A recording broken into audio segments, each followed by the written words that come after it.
Yo, what's up guys? Welcome back to the channel. In today's video, we're going to talk about how to create bank rules in QuickBooks.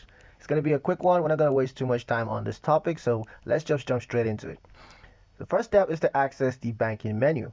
From your QuickBooks dashboard, you want to go to banking or transactions and then click on bank rules at the top.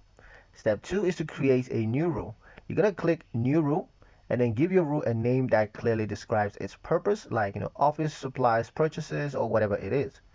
Step 3 is to set conditions. Now define the conditions for the rule, such as when the description contains certain keywords, for instance staples or office depot, or when of course the amount is within a certain range. Step 4 is to choose the action.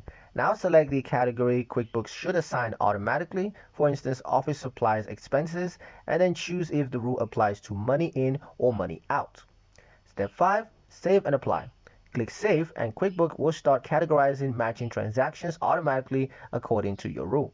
A pro tip is bank rules save you time and reduce errors by automating repetitive transaction categorizations. So this is pretty useful if you want to save a lot of time.